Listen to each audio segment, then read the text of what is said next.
Meus irmãos, a graça e a paz do Senhor Jesus, amém? Eu quero compartilhar com vocês, nessa noite, uma palavra que eu chamaria de um alerta. Há alguns anos, tive a oportunidade de, pela graça de Deus, me debruçar por esse texto. Não que fazem anos que eu estude esse texto, eu preguei esse texto há alguns anos. E existem coisas que retornam nas nossas vidas, que são oportunas em um momento, mas que Deus as torna de novo extremamente necessárias, e elas vêm sobre nós com um peso diferente em um outro tempo. E eu me recordo que, na ocasião em que eu preguei sobre esse texto, eu não estava vivendo as coisas que eu estou vivendo agora aqui, entre vocês, e eu espero em Deus que essa palavra seja, em nome de Jesus, uma palavra penetrante no seu coração, como foi no meu coração, tem sido no meu coração, essa reflexão por esses dias. Eu queria pedir, por favor, para você abrir sua Bíblia comigo, no segundo livro de Reis, no capítulo de número 20, segundo livro de Reis, capítulo de número 20.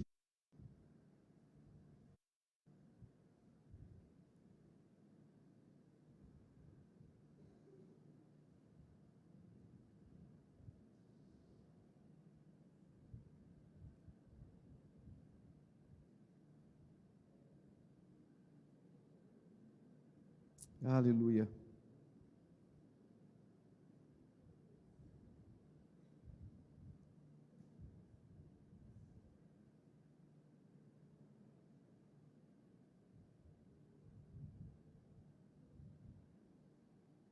Segundo livro de Reis, capítulo de número 20, nós vamos a partir do versículo 21, a partir do versículo 1, perdão. Vendo aqui, não será necessário, graças a Deus. Diz assim o texto de 2 Reis, capítulo 20. Naqueles dias, Ezequias adoeceu de uma enfermidade mortal. Veio ter com ele o profeta Isaías, filho de Amós, e lhe disse: assim diz o Senhor, põe em ordem a tua casa, porque morrerás e não viverás. Então virou Ezequias o rosto para a parede e orou ao Senhor, dizendo: lembra-te, Senhor, peço-te, de que andei diante de ti com fidelidade, com inteireza de coração, e fiz o que era reto aos teus olhos, e chorou muitíssimo. Antes que Isaías tivesse saído da parte central da cidade, veio a ele a palavra do Senhor, dizendo, vou repetir, antes que Isaías tivesse saído da parte central da cidade, veio a ele a palavra do Senhor, dizendo, volta e dize a Ezequias, príncipe do meu povo, assim diz o Senhor, o Deus de Davi, teu pai, ouvi a tua oração e vi as tuas lágrimas, eis que eu te curarei, ao terceiro dia subirás à casa do Senhor, acrescentarei aos teus dias 15 anos, e das mãos do rei da Síria te livrarei. A ti e a esta cidade, e defenderei esta cidade por amor de mim, e por amor de Davi meu servo. Disse mais Isaías, tomai uma pasta de figos, tomaram-na e a puseram sobre o tumor, e ele recuperou a saúde. Respondeu Ezequias disse a Isaías, qual será o sinal de que o Senhor me curará e de que ao terceiro dia subirei à casa do Senhor? Respondeu Isaías, ser-te-á isto da parte do Senhor como sinal, de que ele cumprirá a palavra que disse. Adiantar-se-á a sombra 10 graus ou a retrocederá? Então disse Ezequias: é fácil que a sombra adiante 10 graus. Tal, porém, não aconteça. Antes, retroceda 10 graus. Então o profeta Isaías clamou ao Senhor e fez retroceder 10 graus a sombra lançada pelo sol declinante do relógio de Acás. Verso 12. Nesse tempo aqui, de enfermidade, de cura sobrenatural, de sinal sobrenatural, Merodach-Baladã, filho de Baladã, rei da Babilônia, enviou cartas e um presente a Ezequias, porque soube que estivera doente. Ezequias se agradou dos mensageiros e lhes mostrou toda a casa do seu tesouro, a prata, o ouro, as especiarias, os óleos finos, o seu arsenal e tudo quanto se achava nos seus tesouros. Nenhuma coisa houve, nem em sua casa, nem em todo o seu domínio, que Ezequias não lhes mostrasse. Então, Isaías o profeta veio ao rei Ezequias e lhe disse: que foi que aqueles homens disseram? E de onde vieram a ti? Respondeu Ezequias: de uma terra longínqua, vieram da Babilônia. Perguntou ele: que viram na tua casa? Respondeu Ezequias: viram tudo quanto há em minha casa, coisa alguma há nos meus tesouros que eu não lhes mostrasse. Então disse Isaías a Ezequias: ouve a palavra do Senhor. Eis que virão dias em que tudo quanto houver em tua casa, com o que entesouraram teus pais até o dia de hoje, será levado para a Babilônia. Não ficará coisa alguma, disse o Senhor. Dos teus próprios filhos que tu gerares, tomarão para que sejam eunucos no palácio do rei da Babilônia. Então disse Ezequias a Isaías: boa é a palavra do Senhor que disseste, pois pensava, haverá paz e segurança em meus dias. Irmãos, esse é um texto denso. Há alguns anos, quando Deus falou ao meu coração por meio desse texto, eu estava muito perto de ser pai. E havia um sentimento dentro de mim de me preocupar com a próxima geração, com que tipo de tesouro eu daria para minha filha. No caso, naquela época era a Lulu.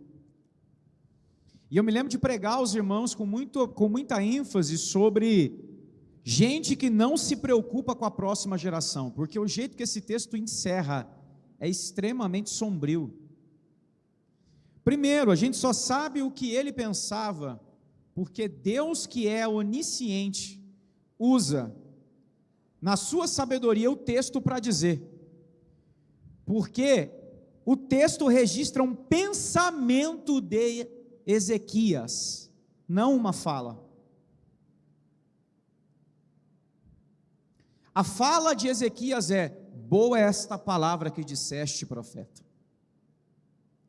Mas o que ele pensava enquanto dizia é: ufa, o pau não vai torar em mim.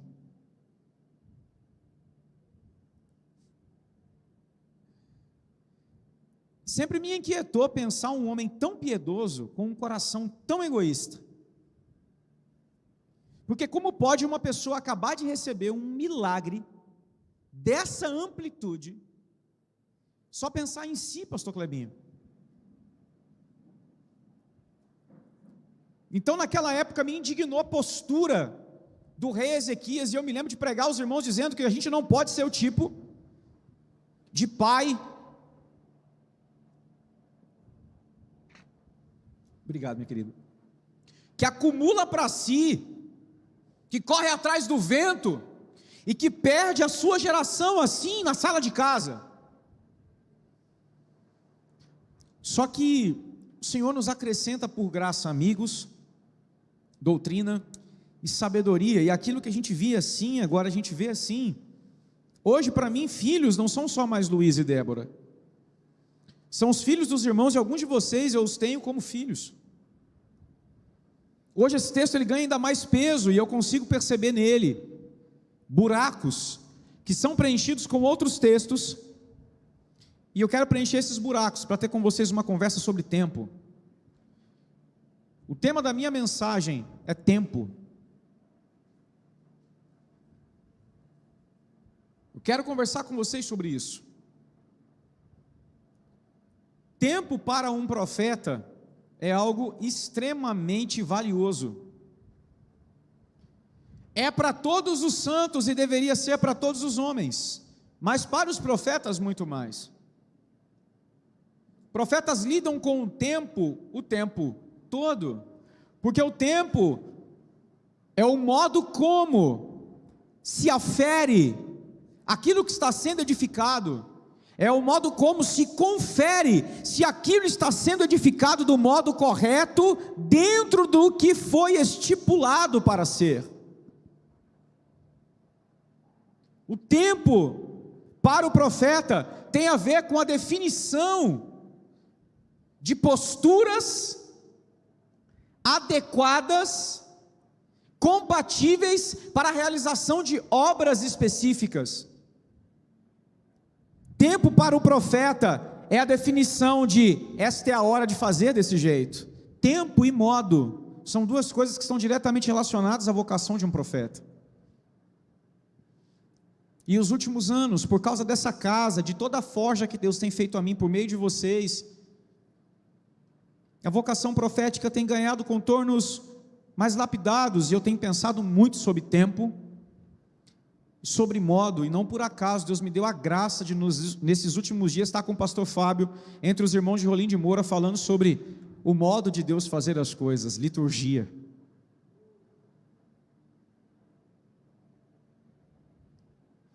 O jeito que esse texto é escrito pelos escritores de reis, pelos escritores de crônicas, é um jeito que, acompanhado do texto do profeta Isaías, ao ser lido, narra para nós uma história que tem detalhes que não podem ser pulados. Primeiro detalhe, tanto em Isaías quanto em crônicas, quanto aqui, a doença de Ezequias é declarada como mortal. Então, quando Ezequias, o rei, recebe a visita do profeta dizendo: põe em ordem a tua casa, porque morrerás, não viverás, ele está recebendo um prognóstico de quanto tempo ele tem. Que ele está mal, ele já sabe. Que a doença é séria, também. Não é o profeta quem diz que a doença é séria. Quem diz que a doença é séria são os médicos do rei, é a ciência do seu tempo. O profeta vem dizer: não tem esperança de que você terá muito tempo, você tem pouco tempo, põe em ordem a tua casa. Irmãos, essa palavra do profeta Isaías a Ezequias é tudo o que ele deveria ter ouvido, nada mais. Põe em ordem a tua casa. Porque morrerás, pouco importa, morrer. Ezequias morreu, mesmo tendo recebido um milagre. A morte é a certeza de todo homem. A eternidade é a expectativa dos que creem em Deus. Mas crendo ou não em Deus, morrer é certeza para todo homem. Havia em Ezequias uma expectativa por uma manifestação sobrenatural que o tirasse da enfermidade mortal. E Isaías dá um prognóstico terrível, sombrio: não vai durar muito. Aproveita o seu tempo para pôr em ordem a sua casa. A palavra do profeta Isaías é sobre tempo e modo. É tempo de priorizar o que realmente importa. Ezequias, organiza a sua casa. A palavra hebraica para casa aqui, Beit, ela tem amplitude. Pode ser a casa do rei, no sentido de sua família, pode ser o reino que ele liderava. Tudo que estava debaixo da sua jurisdição precisaria ser ordenado. Não importa quanto tempo ele tivesse. E aí entra uma questão que o texto não deixa explícita, mas como eu falei para vocês, a gente precisa olhar com carinho. Se Deus manda ordenar a casa, é porque Deus está vendo o quê? Então, como um amigo e Senhor, Ele se aproxima do seu amigo e serve e diz: meu amigo, põe as coisas em ordem.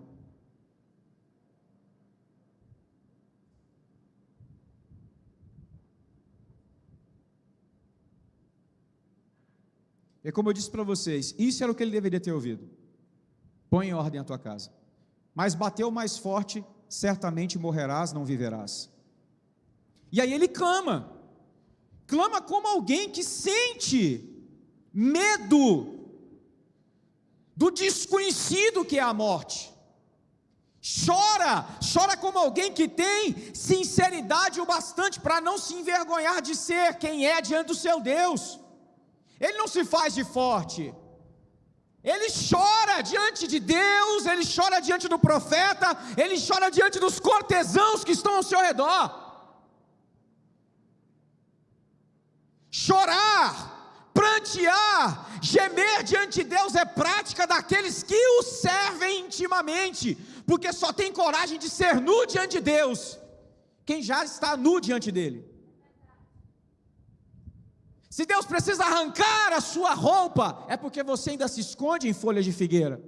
O fortão, o que resolve tudo, o que sabe o que faz, mentira. O grande rei de Israel estava vulnerável, a sua doença estava exposta. Como sabemos disso? A palavra vai dizer que após a profética liberação de Isaías, ele fala: pega uma pasta de figos e põe no tumor. Estava exposta a doença. A expressão enfermidade mortal, por muitos estudiosos, faz menção ao câncer nos primórdios. Provavelmente eles estavam com estágio avançado de câncer, e o tumor era grande o bastante para não se poder esconder.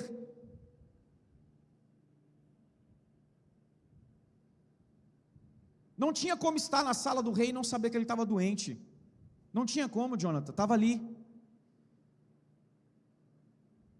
Um homem vulnerável diante do seu povo, que recebe a visita de um homem de Deus, mas que é visto por Deus, seu amigo. E Deus fala para Isaías, depois de ele ter, mais um detalhe do texto, chegado na parte central da cidade. Irmãos, a Jerusalém de Ezequias é a Jerusalém pós-Davi, pós-Salomão. Ela já é uma cidade muito grande. Ele ter chegado à parte central significa que ele atravessou o palácio, a área do templo, andou muito. Isaías já devia ter caminhado pelo menos uns 40 minutos na cidade, quando Deus fala para ele: volta para trás. Se não 40, perto disso, eu preciso trazer um outro recado para o meu amigo. Ele volta e fala: Ezequias, não é imediato. Ele não foi na porta e retrocedeu.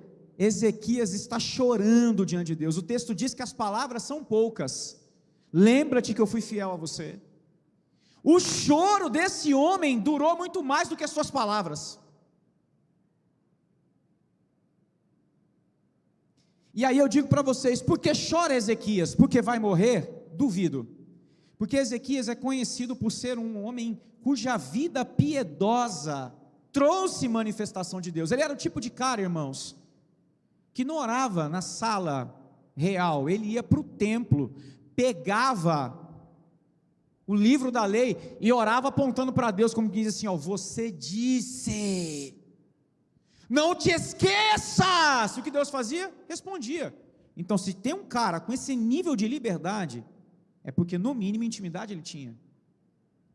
Ele está debilitado, ele está exposto, mas ele continua sendo um homem de intimidade. E aqui, com pouca força, ele só se vira para a parede, fala poucas coisas e chora muito. Deus escuta o pranto, tanto que o texto é lindo.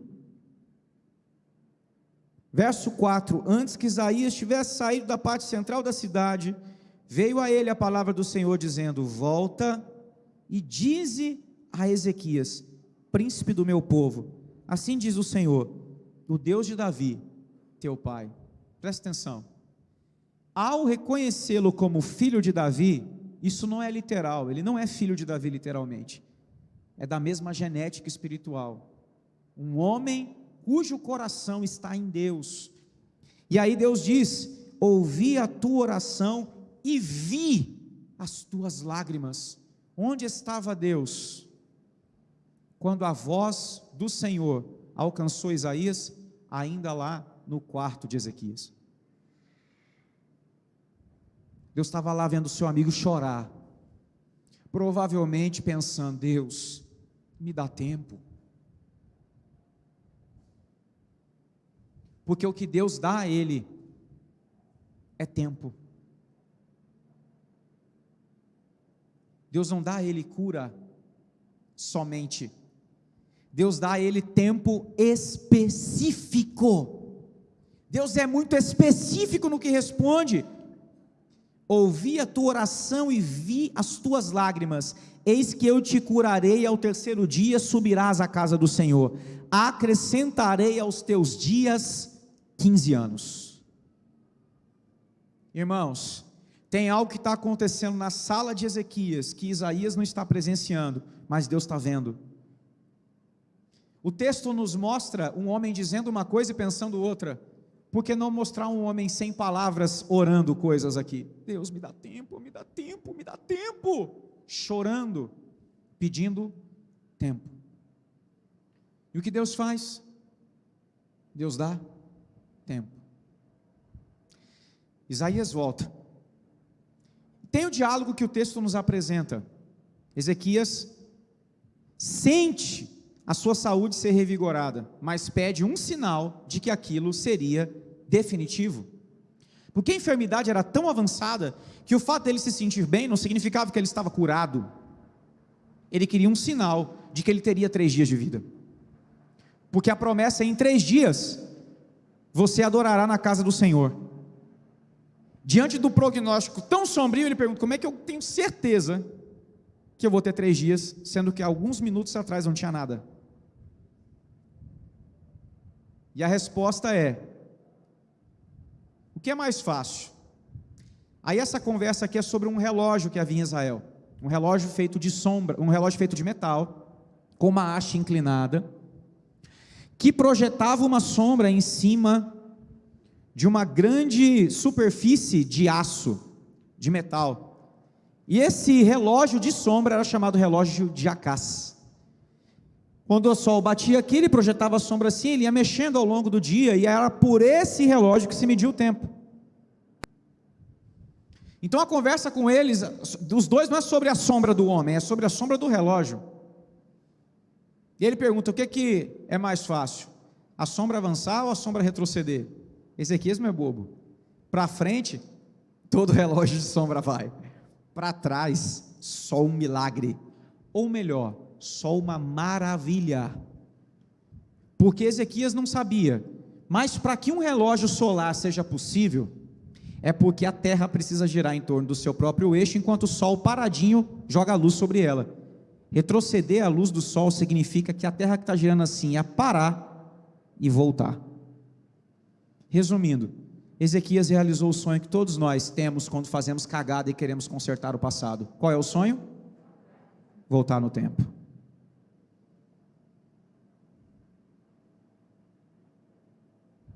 Irmãos, esse homem realizou o sonho que muitos de nós falamos de brincadeira. E que eu acho interessante, o texto fala do meio da cidade, porque Deus especifica quantos graus vai retroceder, 10 graus, mas cada hora do dia representa 15 graus num relógio solar desse. Deus retrocedeu 45 minutos, o tempo do choro desse homem praticamente. Fez voltar lá na hora em que Isaías entrou no palácio. Então agora a mensagem não é: põe em ordem a tua casa porque morrerás, é: põe em ordem a tua casa, você tem 15 anos. A mensagem ainda é a mesma, só mudou, você tem 15 anos. A gente sonha em voltar no tempo, né? Ezequias viveu esse mistério. O problema é o que ele fez com seus 15 anos. ele não pôs em ordem a sua casa. Como sabemos disso, Rafa, se o texto não fala? Não esse texto, como eu falei para vocês, ele é cheio de buraco. Você tem um testemunho de milagre. Nós não vemos o texto dizer, mas em 3 dias ele está na casa do Senhor, e esses 3 dias é Deus quem especifica, não é Ezequias. Então isso tem um significado espiritual dentro do texto. 3 dias é o período em que Jesus está morto e aparece ressurreto depois entre os mortos, estabelecendo uma casa para o Senhor. Só que quando Jesus ressurge, ele não ressurge sozinho, ele ressurge trazendo vida para outros, para além de si. Isso é tão violento que os evangelhos vão testemunhar que outros mortos em Jerusalém ressuscitaram com Jesus. Por quê? Porque o sinal mais sobrenatural que a terra experimentou não foi o de Ezequias, foi o de Cristo, pelo poder do Espírito Santo, ser levantado dentre os mortos. Mas Deus não faz uma coisa desse tamanho somente para concentrar-se em um ser humano na terra. Deus faz isso sobre o seu Filho em carne, para liberar esse poder sobre os seus filhos espirituais. Porque eu quero que você entenda isso. 3 dias aqui não está por acaso, porque o sinal de Ezequias, irmãos, é tão grandioso quanto, mas ele é capaz de ir diante de um sinal que afetou todo o planeta, se comportar de uma maneira extremamente egoísta. Eu vou mostrar isso para você. Irmãos, a terra retroceder 15 graus significaria maremoto, terremoto, catástrofe em muitos lugares. Você não tem ideia do efeito cascata, que para aquela sombrinha voltar para trás, Deus teve que gerar sobre o ecossistema terrestre. E não só isso, se o relógio voltou 10 graus para Ezequias, voltou 10 graus para o mundo inteiro. Todo mundo teve a oportunidade de voltar no tempo, mas nem perceberam a janela que Deus lhes deu, nem o próprio Ezequias.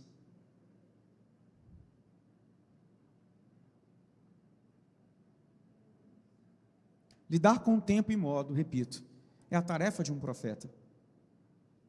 Ensinar as pessoas a andarem do jeito adequado, em momentos específicos.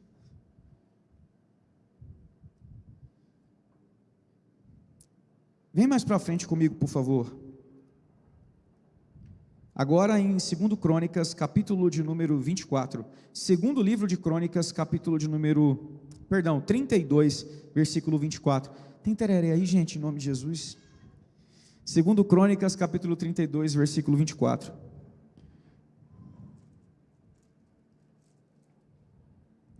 Segundo Crônicas, capítulo 32, versículo 24. Aqui nós temos um relatório um pouco mais punk da doença de Ezequias.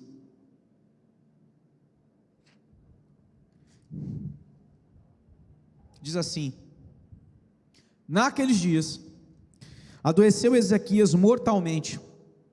Mais uma vez, vemos essa expressão dizendo a gravidade da doença dele. Então orou ao Senhor, que lhe falou e lhe deu um sinal. Mas não correspondeu Ezequias aos benefícios que lhe foram feitos. Esse é o único texto que descreve o comportamento que ele teve a partir de dentro, não de fora. Os outros textos vão mostrar o que ele fez. Esse texto vai mostrar como ele estava por dentro. Mas não correspondeu Ezequias aos benefícios que lhe foram feitos. Corresponder significa dar uma resposta. Um homem me pede tempo, eu sou Deus, ele dou tempo, e ele pega o tempo que eu dei e joga no lixo. Então o texto vai dizer que ele não correspondeu aos benefícios que lhe foram feitos, pois o seu coração se exaltou, pelo que houve ira contra ele, contra Judá e Jerusalém. Ezequias, porém, se humilhou por ter se exaltado o seu coração, ele e os habitantes de Jerusalém, e a ira do Senhor não veio contra eles nos dias de Ezequias. Teve Ezequias riquezas e glória em grande abundância. Proveu-se de tesourarias para prata, ouro, pedras preciosas, especiarias, escudos e toda sorte de objetos desejáveis. Isso foi o que ele fez com seus 15 anos. Também proveu-se de armazéns para a colheita do cereal, do vinho, do azeite, e de estrebarias para toda espécie de animais e de redis para os rebanhos.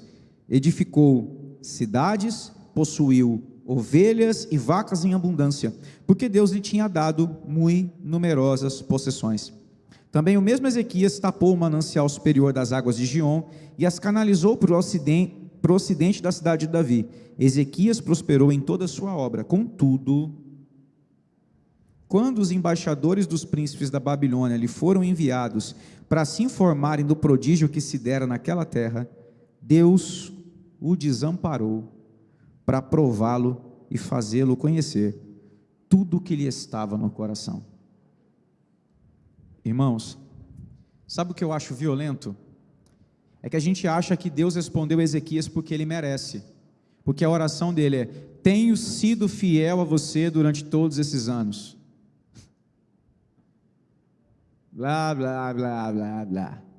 Deus só ouviu o choro, porque aquela oração podia ser sincera, mas Deus estava vendo o homem arrogante que tinha ali dentro, com todo o potencial para desfazer os anos de fidelidade. Quando Deus volta com a segunda parte da frase, 40 minutos antes, para dizer: põe em ordem a tua casa, agora você tem 15 anos, Deus não está dizendo: como você é bom, estou te dando 15 anos porque você merece. É: graciosamente, você tem mais tempo, mas ainda te digo, ordena a tua casa. E sabe o que ele faz? Ele não ordena a sua casa. Aí, irmãos, a maneira como o Reis descreve o texto faz sentido total dentro dessa narrativa que eu estou construindo com vocês. Volta, por favor, lá para 2 Reis 20, porque olha só, no mesmo capítulo o texto descreve a cura de Ezequias, a chegada da embaixada da Babilônia e em seguida o reinado de Manassés. Descrever um rei após o outro é absolutamente normal no texto de Reis. E um rei ser fiel a Deus e o outro ser infiel é absolutamente normal também. Não para a história de Ezequias. Pelo que Deus disse a ele. O que foi que Deus disse a ele? Ordena a tua casa. Irmãos, quantos anos Deus acrescentou a Ezequias? Então lê comigo o capítulo 21 agora, de 2 Reis, o primeiro versículo só a primeira parte do texto. Vocês estão aí? 2 Reis, capítulo 21, verso 1. Só a primeira parte, faz uma continha básica comigo. Ezequias morreu 15 anos depois, ok? Tinha Manassés 12 anos de idade, quando começou a reinar, e reinou 50 anos em Jerusalém. Irmãos, se ele reinou com 12 anos de idade, quando essa notícia da morte chegou, Manassés não tinha nascido. 3 anos depois ele é gerado, e o que ele testemunha é o pai apóstata. Aí tudo que o texto descreve é o pior rei da história de Israel, ele aprendeu com o pai. Por isso esse texto é diferente, porque a aula de apostasia quem deu foi Ezequias, e Deus já tinha dito o que para ele? Ordena a tua casa.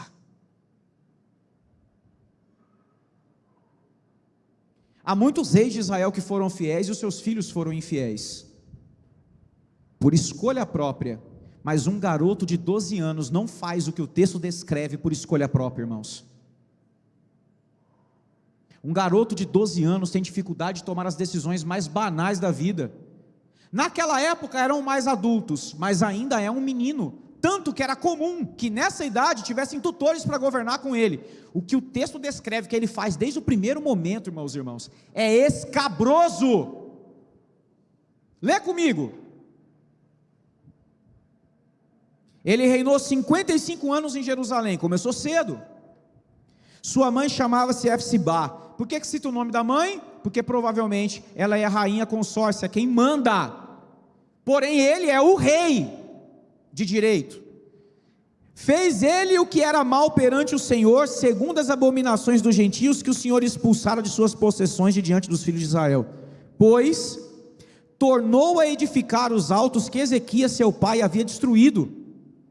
Levantou altares a Baal, fez um poste ídolo como o que fizera Acabe, rei de Israel, se prostrou diante de todo o exército dos céus e o serviu, edificou altares na casa do Senhor, do qual se tinha dito, em Jerusalém porei o meu nome. Também edificou altares a todo o exército dos céus nos átrios da casa do Senhor. Quando ele ficou adulto, queimou seu filho como sacrifício. Adivinhava pelas nuvens, era agoreiro, tratava com médios e feiticeiros, se envolveu com magia negra pesada,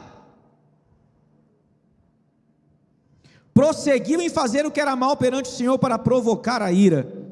Também pôs a imagem de escultura do poste ídolo que tinha feito na casa que o Senhor dissera a Davi a Salomão seu filho: nesta casa em Jerusalém que escolhi de todas as tribos de Israel, porei meu nome para sempre, e não farei que os pés de Israel andem errantes da terra que dei a seus pais, contanto que tenham cuidado de fazer, segundo tudo quanto lhes tenho mandado, e conforme a toda a lei que Moisés meu servo lhes ordenou. Eles, porém, não ouviram, e Manassés de tal modo os fez errar, que fizeram pior do que as nações que o Senhor tinha destruído de diante dos filhos de Israel.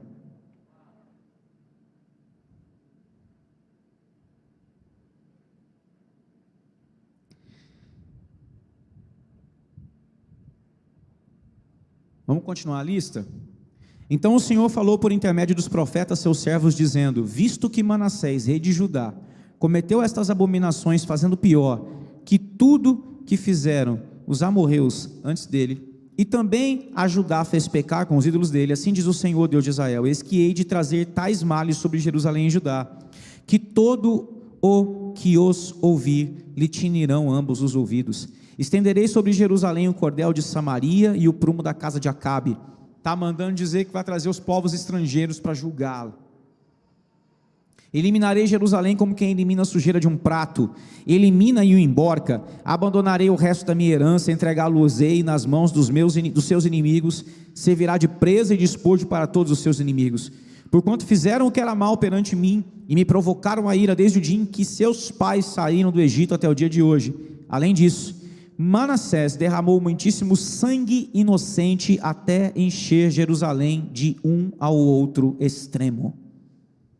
Afora o seu pecado, com que fez pecar a Judá, praticando o que era mal perante o Senhor.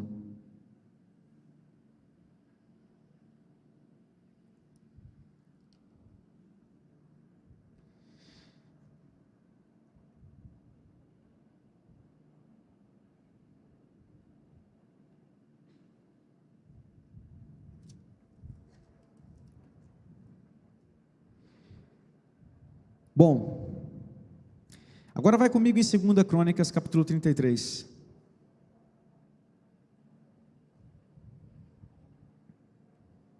Agora eu quero mostrar para você os fins dos dias desse homem.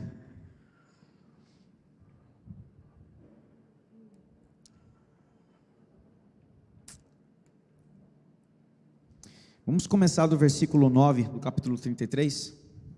Vocês estão comigo, irmãos? Manassés fez errar a Judá e os moradores de Jerusalém, de maneira que fizeram pior do que as nações que o Senhor tinha destruído de diante dos filhos de Israel. Você leu algo semelhante lá no livro de Reis, mas há algo que Crônicas acrescenta de novo, que não está em Reis. É essa parte que a gente vai ler agora. Falou o Senhor a Manassés e ao seu povo, porém não lhe deram ouvidos, pelo que o Senhor trouxe sobre eles os príncipes do exército do rei da Síria, os quais prenderam Manassés com ganchos, amarraram-no com cadeias e o levaram à Babilônia. Ele, angustiado, suplicou deveras ao Senhor seu Deus, e muito se humilhou perante o Deus dos seus pais. Irmãos, isso ele também aprendeu com o pai dele, e isso é bom. Como se arrepender. Fez-lhe oração e Deus se tornou favorável para com ele, atendeu-lhe a súplica e o fez voltar para o Jerusalém, ao seu reino. Então reconheceu Manassés que o Senhor era Deus. A partir daqui, meus irmãos, Manassés faz uma reforma no tempo que lhe resta. Não morre em vergonha, mas vive de modo vergonhoso. O que Crônicas nos mostra sobre o coração do rei Ezequias está sombrio em Reis. Mas a maneira como o Reis descreve a conversa de Ezequias e Isaías depois da visita da embaixada da Babilônia, nos mostra que algo já estava errado dentro do coração de Ezequias. Porque a Bíblia diz que ele abre todas as portas do seu palácio e de todos os teus tesouros, porque se agradou dos mensageiros. O que significa isso? Ele foi bajulado? Não, isso é pouco. Merodach-Baladã, filho de rei babilônico, obrigado meu amigo, era um perspicaz líder, que estava organizando uma união militar contra o Império Assírio. Vocês estão comigo? A potência militar da época era a Síria, o pessoal que tinha envergonhado Ezequias em outro tempo. A Babilônia olha para a Síria e fala: esse pessoal tem força demais, eu vou juntar povos contra eles. Então provavelmente as cartas estão convidando Ezequias para uma aliança militar de proteção contra a Síria. Provavelmente ele foi assediado com promessas de segurança, de proteção, de fidelidade, de estabilidade. E aí o que ele faz? Ele abre a sua intimidade para um filho de Belial. E ao mostrar tudo, é tudo mesmo, porque lá adiante, em outro momento, já no texto de Crônicas, lá na profecia de Jeremias vai dizer que se cumpriu tudo o que fora dito pela boca do Senhor, incluindo que os utensílios do templo foram levados, até visitinha no santuário teve. Ele quis se mostrar. E aí Crônicas diz: é isso mesmo, porque o coração dele se envaideceu.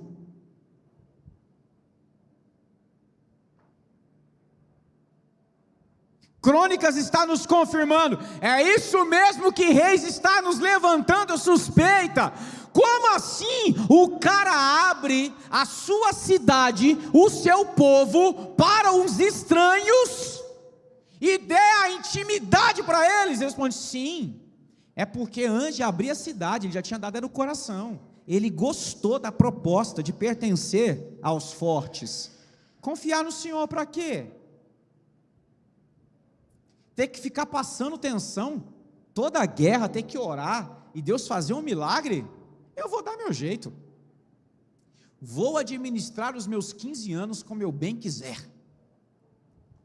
E aí o relatório de Crônicas faz sentido.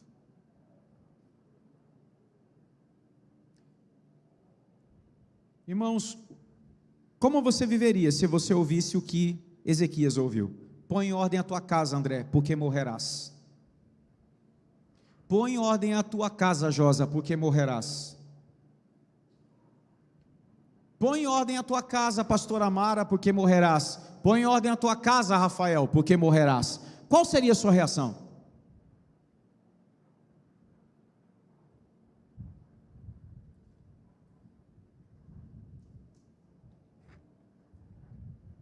O modo ezequiaístico de viver, se assim eu posso inventar, é o modo de usufruto, de esgotamento, de benefício pessoal.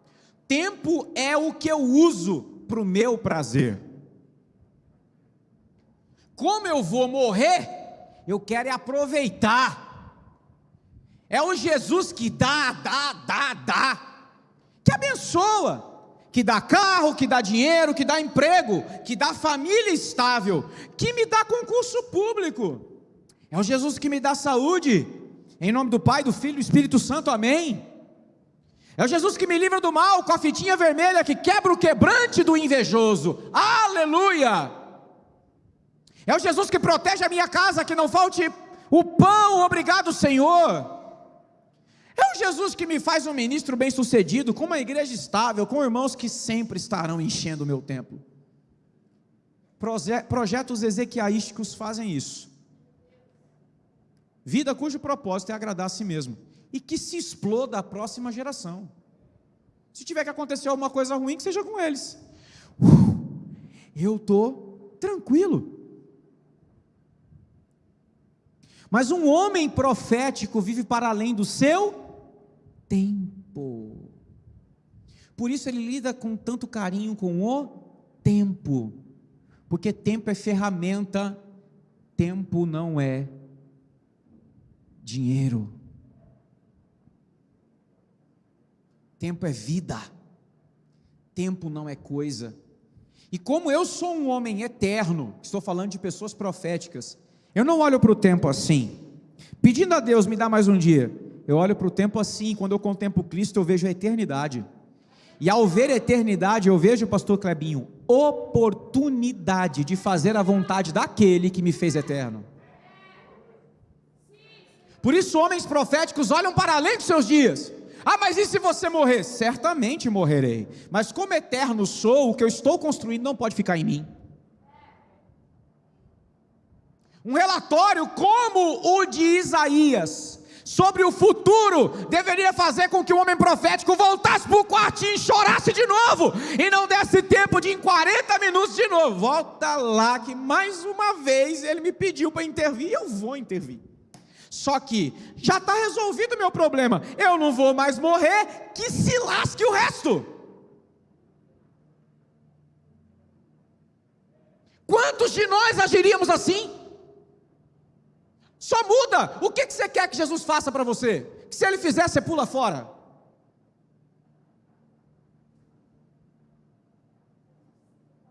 O que te traz aqui hoje à noite?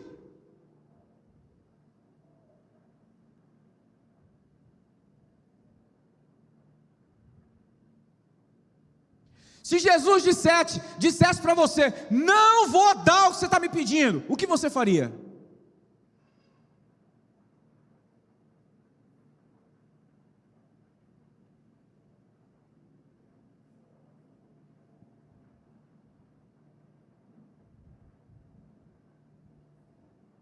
Porque ao primeiro momento, Ezequias pede tempo. Deus lhe deu tempo, só que ele usou para o seu desfrute. Então ele não queria tempo para ordenar, ele queria tempo para desfrutar.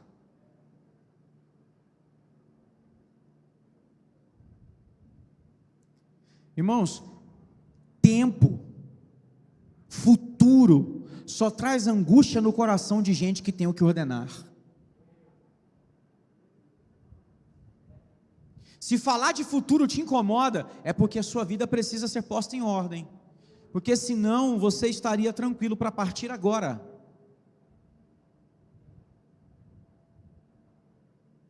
A propósito, você está tranquilo para partir agora? Ou há tanta coisa para resolver, que você precisaria de 2 porções de Ezequias? Porque a gente pode fazer em 10 anos, cagada para 30. Está aqui Manassés. O menino foi bom. Falou, pai, você foi bom, mas eu vou fazer melhor. Você se desviou, eu vou desviar geral. Meus irmãos, um garoto de 12 anos não tem potencial para isso, se isso não for posto dentro dele. Não pode. Ele não tem identidade formada e nem força interior suficiente para desviar uma nação. O que eu quero mostrar para vocês é que ele aprendeu isso em casa. Aí entra a segunda parte da minha mensagem: gente desordenada não ordena coisa nenhuma. Gente desordenada por dentro não ordena coisa nenhuma. Jesus sempre tem que ficar arrumando a sua bagunça de tempo em tempo.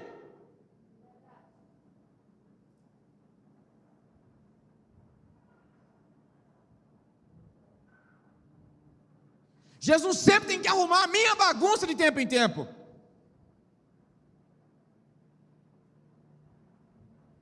E aí quando alguém vem e diz: vocês têm 1 ano, qual é o sentimento?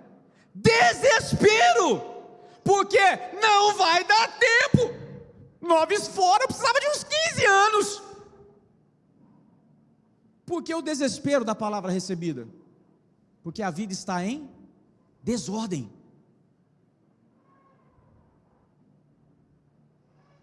Irmãos, a gente só se sente desesperado diante de uma palavra de tempo se a nossa vida estiver em desordem. O que fazer diante de uma palavra de tempo que demonstra que a nossa vida está em desordem? A gente se arrepende, a gente não tenta resolver com as próprias mãos.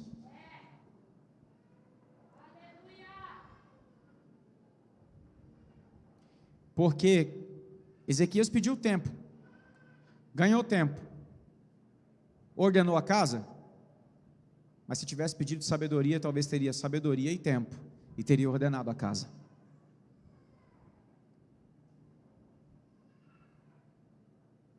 Se nós não sabemos o que fazer com o tempo que Deus nos deu, nós precisamos de sabedoria, não de mais tempo.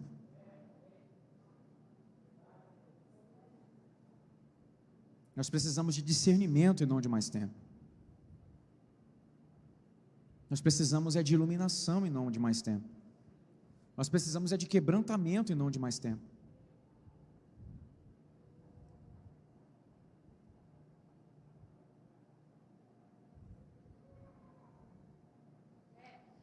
Caminhando para o final, irmãos.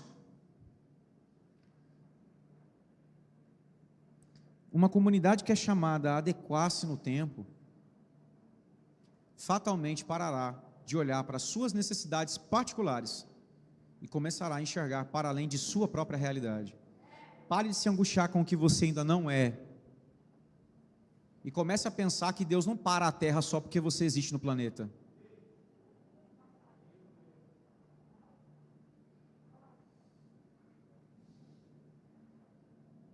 É o efeito Ezequias. Se Deus deu tempo para você, Deus deu tempo para um monte de gente ao seu redor. Senhor, ordena a minha vida então. Como eu vou fazer isso? Eu quero, você me deu 1 ano, me mostra como.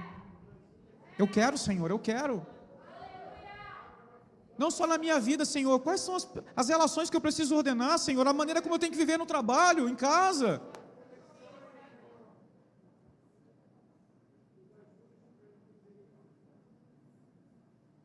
Porque eu estou aqui de repente perguntando para você, o que eu vou fazer nesse 1 ano? Ah, meu Deus, eu tenho tanto problema. Mas a pergunta é: Senhor, e para além de mim? E para o filho que eu tenho dentro de casa?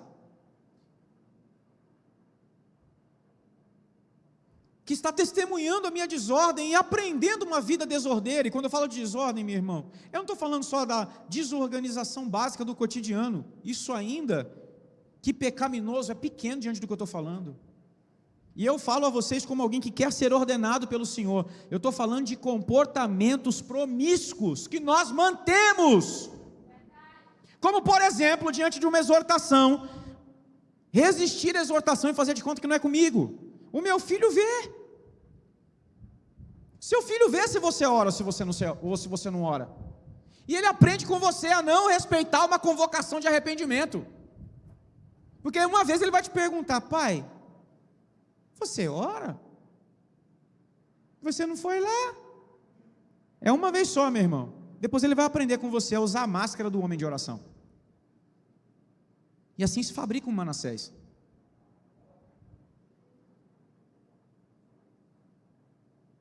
Os endemoniados de amanhã somos nós quem fazemos. Porque você lê o texto de Manassés, meu irmão, você vê um legítimo endemoniado.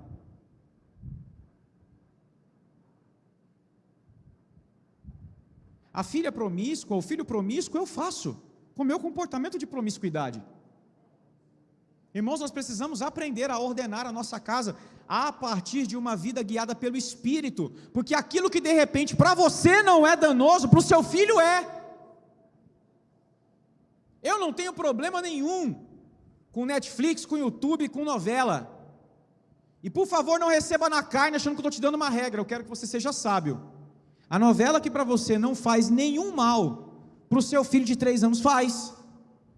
Ele não tem que ficar vendo um homem e uma mulher beijando na boca no seu pai e a mãe dele, porque é assim que a sensualidade dele é provocada. E aí aos 8 anos você está desesperado procurando ajuda, porque ele foi estimulado antes do tempo. Porque você ofendeu a mente dele, invadindo a intimidade com aquilo que não era devido. Mais uma vez o efeito Ezequias. Porque me faz bem, me dá prazer, bota dentro de casa. Não! Tem que ter critério, irmão, tem que ter discernimento. Homens e mulheres espirituais perguntam ao Senhor como governar sua casa. Esse homem que recebeu o mandado de ordenar a casa, deveria ter perguntado a Deus antes do profeta visitá-lo: devo receber a comitiva da Babilônia? Se essa resposta viesse: rapaz, eles vão voltar e vão levar é tudo, não vão pisar aqui. Porque eu não vou comprometer o futuro da próxima geração para me sentir bem por 5 minutos.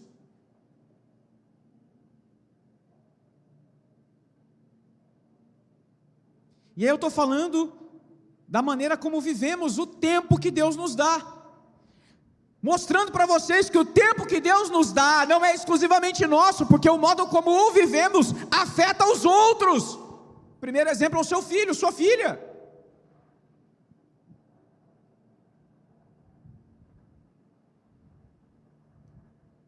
Se você tem dificuldade de viver uma vida de comunhão, seu filho vai ser uma criança isolada, e toda vez que estiver no meio das crianças, ele vai ter dificuldade de se relacionar. E aí o que você precisa, como pessoa adulta, ser intencional. Brinca com eles, deixa ele perder, sentir a frustração de perder. Isso forma o caráter de um homem que perde, que dá. Se ele ganhar sempre, ele vai ser alguém que retém. Ele precisa perder. Deixa ele ralar o joelho, para ele aprender o cristianismo do martírio, que vive a vida do sofrimento, que sente dor. Deixa ele esperar a hora de comer, para ele aprender que na vida as coisas têm tempo. Isso é intencionalidade de ordenar a casa a partir de princípios espirituais, de uma vida no Espírito. Não é regrinha, irmãos, de retiro de família. É orar ao Senhor para perguntar a Deus: como é que eu faço? Ele tem 3 anos, amanhã ele vai ter 30. Ela tem 5 anos, amanhã ela vai ter 20. Amanhã ela terá que ordenar a própria casa. Minha filha, é o seguinte: estuda para homem nenhum mandar em você. Muito bom. Fabrique a sua Manassés. Muito bom. Ensina ela a ser uma egoísta, capitalista, insubmissa, porque ela vai sofrer muito, até entender que submissão é proteção. Ela vai apanhar de muita gente acreditando que sozinha ela consegue enfrentar o mundo, porque você com as suas feridas ensinou isso, porque eu com as minhas feridas ensinei isso.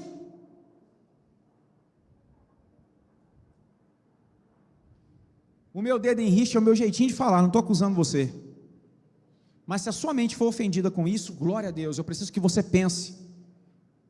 Porque enquanto a gente só pensa em si, a gente vive a vida de Ezequias. Deus pode dar 50 anos para nós, a gente joga tudo no ralo.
Sabe, irmãos, o que eu quero trazer sobre nós aqui, uma luz. Não importa quanto tempo tenhamos de vida,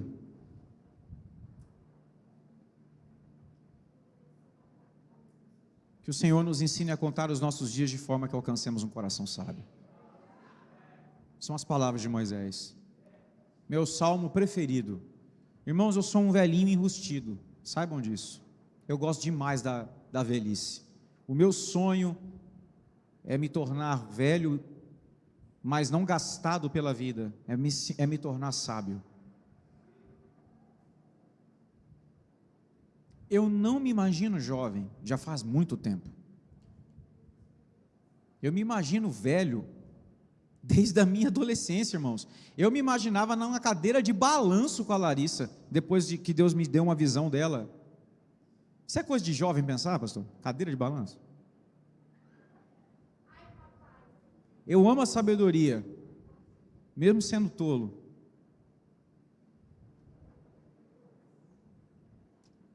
E respeito as muitas cãs, os cabelos brancos, não porque eu os tenho, mas é porque tem uma coisa que bate na cangaia desse burro aqui há muitos anos.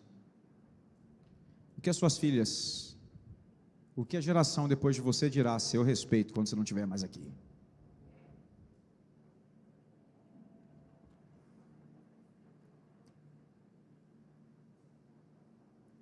O que se será escrito a teu respeito?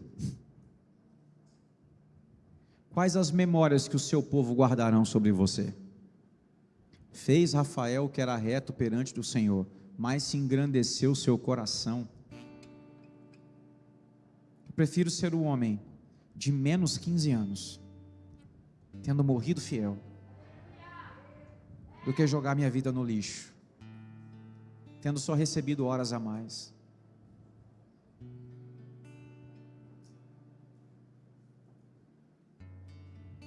Eu perdi o medo da morte no dia em que Jesus me encontrou com 12 anos. Mas mesmo não tendo medo da morte, muitas vezes eu tive medo de partir e deixar para trás a Lara e a Luísa. Quando eu encontrei vocês, eu perdi esse medo.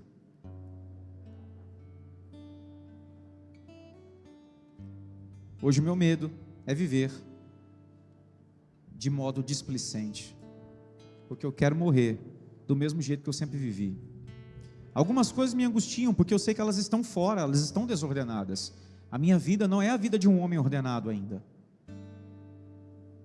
Muitas coisas me inquietam, pastor Josa. Quando eu me olho no espelho, eu vejo, isso não deve ser assim.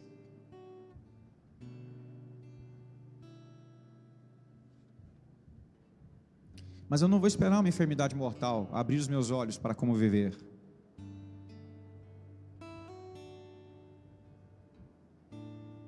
Eu vou aprender com homens como Ezequias e com irmãos perto de nós, que passam seus dilemas e nos ensinam em silêncio, que estão experimentando o consolo do Senhor em um vale sombrio, mas conseguem ver luz do outro lado, porque a tua vara e o teu cajado nos consolam.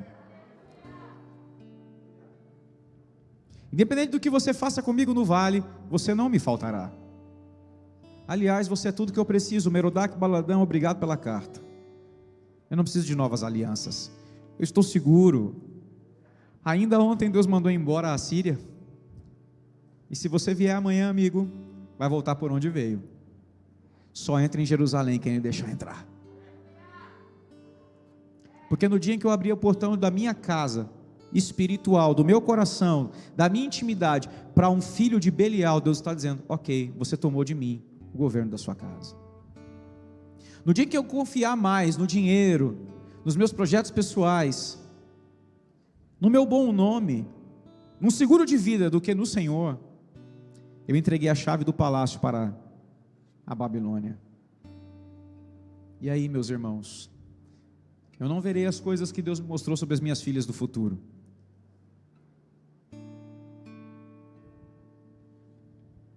Eu não sou um homem de muitas experiências com Deus, admiro os que são, de muitas experiências de visão, tive poucas,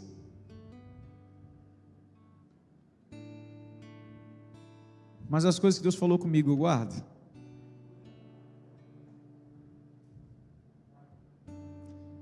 Guardo para não pecar contra Ele.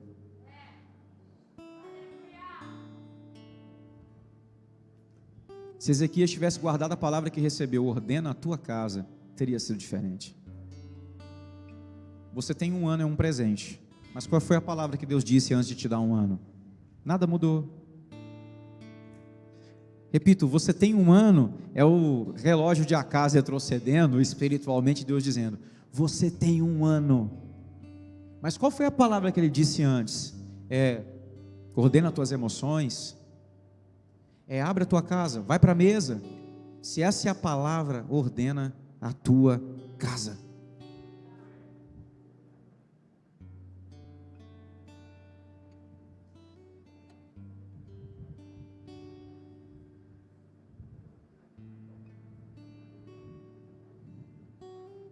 Eu pergunto de novo, qual foi a palavra que você recebeu?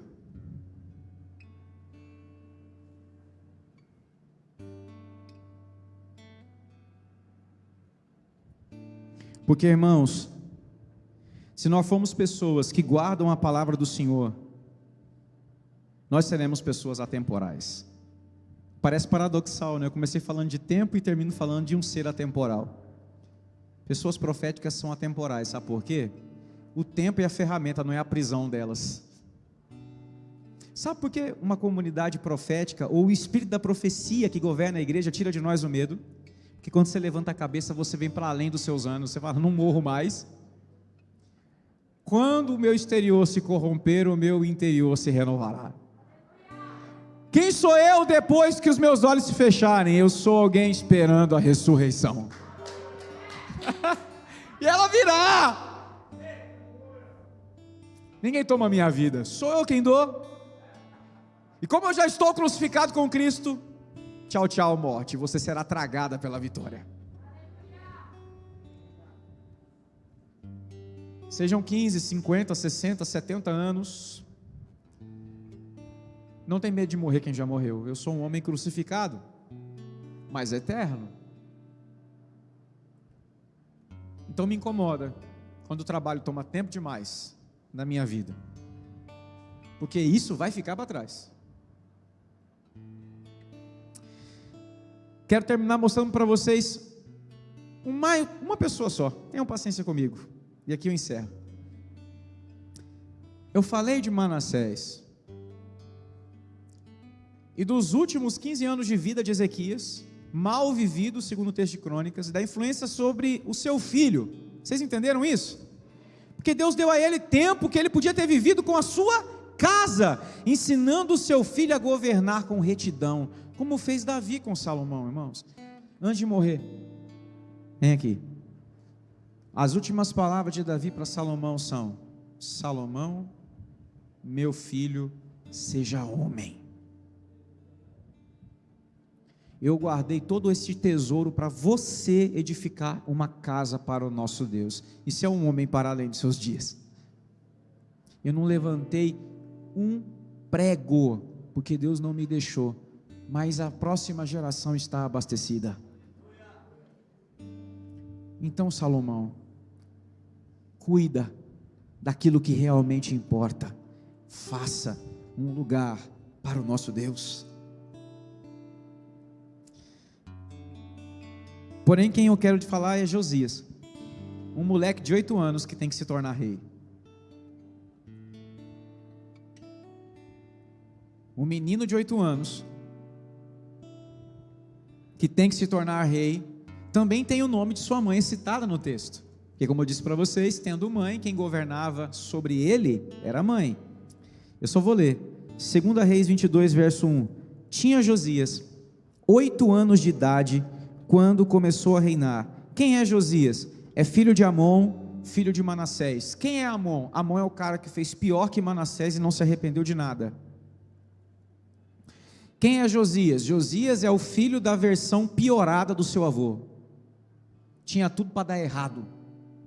Porém, tinha Josias 8 anos de idade quando começou a reinar e reinou 31 anos em Jerusalém. Sua mãe se chamava Gedida,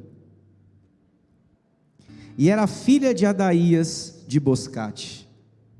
Fez ele o que era reto perante o Senhor, andou em todo o caminho de Davi, seu pai,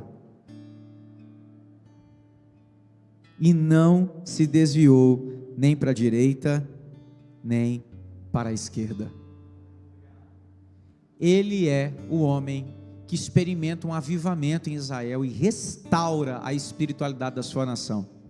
Só que tem uma coisa, tem um legado aqui, e não é do vô, e não é da mãe, é do seu pai Davi, perdão, não é do vô e nem de Amon, é do seu pai Davi, mas é da sua mãe. Gedida é um nome muito semelhante ao nome que Deus deu a Salomão, Gedidias, que significa amado do Senhor. Se tinha uma marca que essa mulher tinha, eram os afetos do Senhor. Então, enquanto Amon destilava iniquidade, de Gedida só saía piedade. Ela é a ama de leite, que gera um restaurador.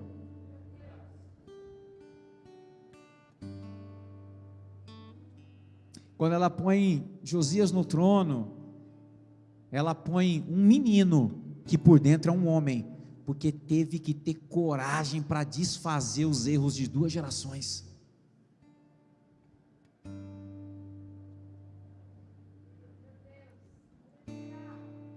Com 26 anos, ele manda subir o escrivão e o livro da lei. Irmãos, ele é um garoto,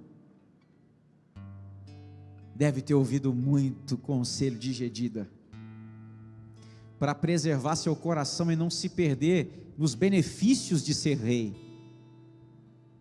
obcecado por uma coisa: Israel voltará a ser a nação do Senhor. Irmão, Josias é sem dúvida um dos homens mais importantes da história da espiritualidade de Israel, porque se o morro abaixo de Manassés não tivesse acabado em Josias, o cativeiro seria pouco diante do estrago que seria feito com a identidade de Israel. Esse homem repara o templo, restaura o culto, traz a Páscoa de volta, ele reabilita gerações, porque olha para além do seu umbigo. Tempo, o que você está fazendo com o seu? Eu quero chamar aqui gente que quer, primeiramente, dar uma resposta a essa mensagem. Você ouviu isso, o Espírito Santo te trouxe clareza. Você quer se converter e entregar o seu coração a Jesus Cristo, porque hoje, se você morrer, você está condenado eternamente. Eu quero dar a você a oportunidade de se tornar um filho de Deus nessa noite. E se tornar um filho de Deus não é melhorar quem você é, transformar você em uma outra pessoa. É transformar você de um Manassés em um Josias. É trocar seu nome, sua identidade, sua história. Você que olha para trás e só vê desgraça na sua vida e quer dizer para Jesus: Jesus, eu estou aqui agora nessa noite dizendo: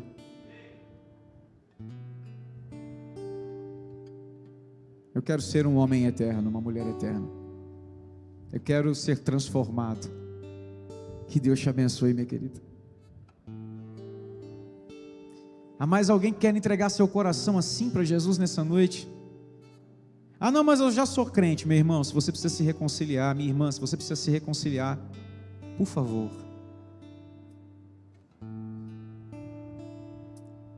este é um momento que Deus vê como as lágrimas de Ezequias, pastor Josa.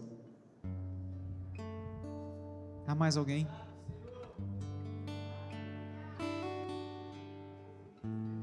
Eu vou orar por uma menina, por uma mulher. Nada tão significativo quanto isso. 2 gerações. O arrependimento coloca elas no mesmo lugar, eternidade. Irmãos, nunca é tarde demais para alguém que se arrependeu. Ai, não é preciso pedir tempo quando a gente se arrepende. Remir o tempo é algo que Deus faz na vida de alguém que se arrepende.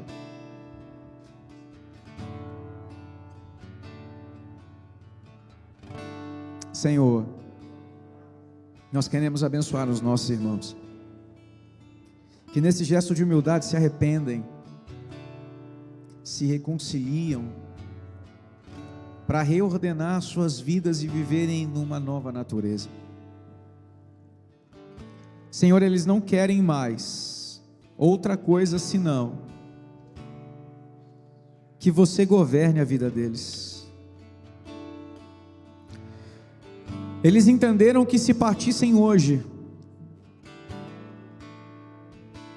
a condenação lhes perseguiria, lhes alcançaria, e lhes destruiria eternamente, mas a graça de Deus abriu um portal de salvação nessa noite, e eles entraram por esse portal, não porque merecem, mas porque reconhecem o seu amor.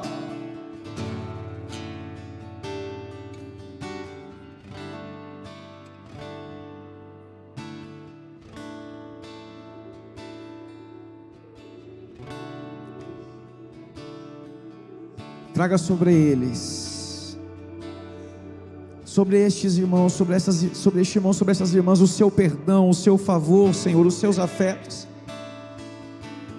que eles sejam completamente purificados da injustiça, se levantem filhos renovados no seu interior, e que a paz de Deus, que excede o entendimento, guarde o coração deles. Já não há mais acusação para aqueles que estão em Cristo Jesus nosso Senhor.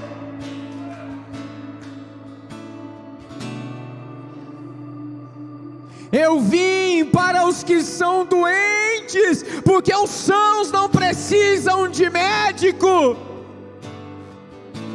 Como disse o apóstolo Paulo, dos pecadores eu sou o principal, mas graças a Deus por Jesus Cristo.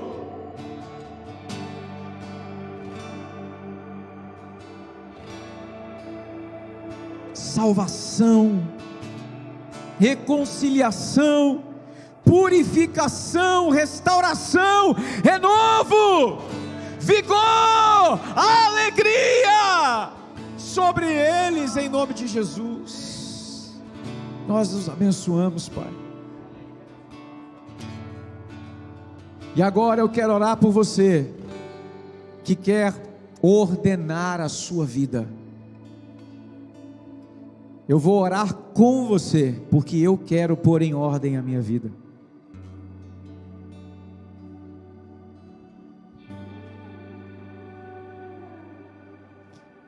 Você não vai pedir ao Senhor outra coisa a não ser isso. Você não vai pedir a Deus saúde, não vai pedir que restaure seu casamento, não vai pedir que você tenha emprego. Ordenar a vida nem sempre é o que você acha que é prioritário. Peça para Deus: Deus, me mostra o que eu preciso colocar em ordem para que você seja glorificado. Não faça como Ezequias, correr e edificar palácios e fazer carruagens. Deus, o que você quer que eu faça?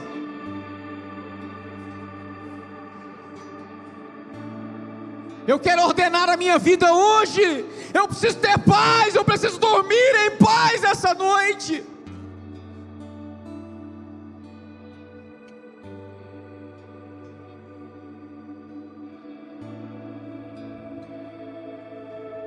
Você que pede sabedoria para ordenar a sua vida, entenda, você precisará abandonar pecados.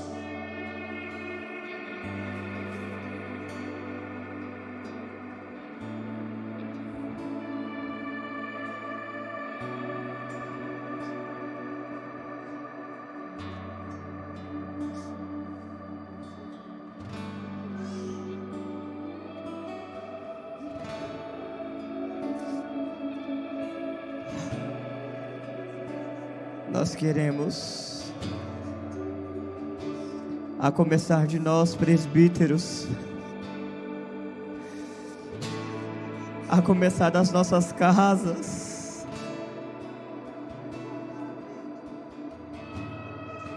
Nós queremos pedir ao Senhor, nos dê sabedoria para ordenar, nos dê sabedoria para organizar, para colocar em ordem. Eu oro para que Teu Espírito venha sobre nós, abrindo o nosso entendimento, abrindo os nossos olhos, o nosso coração, a nossa mente, para que todas as coisas sejam colocadas no seu devido lugar. Ah, Senhor, ordena, Senhor. Pai, nós clamamos, ordena tudo que está desordenado, se é a devoção, se é uma vida de pecado, se é uma vida de falsidade, de mentiras, ordena. Eu clamo a Ti, ordena, não nos deixe sair deste ambiente desorganizado. Hoje o Senhor nos dá a oportunidade e nós clamamos, ordena tudo que precisa ser ordenado.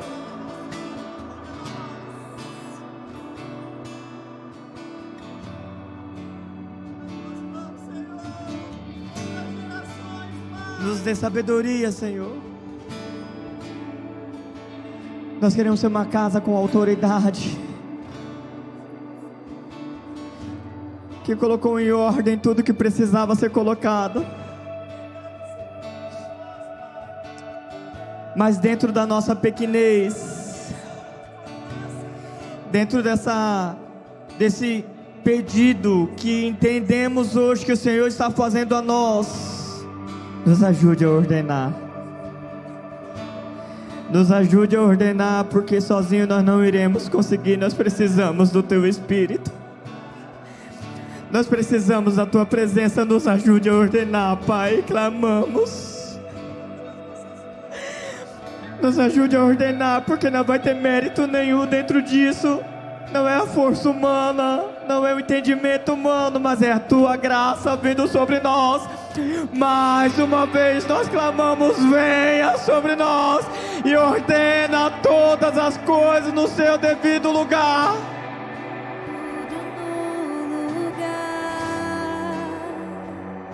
Em nome de Jesus. Põe tudo no lugar. Em nome de Jesus. Tudo no lugar. Põe tudo no lugar.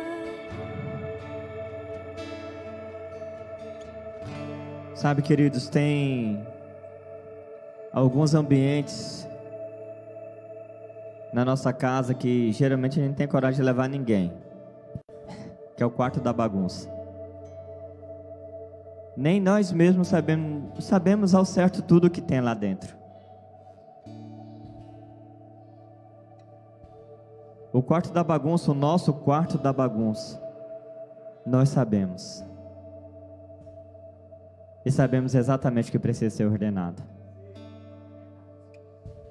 Não quero ser grosso, mas não se faça de besta, de desentendido. Se você entende o que precisa ser ordenado, se você precisa de ajuda, não espere. Vamos sair do nosso lugar em nome de Jesus, amém?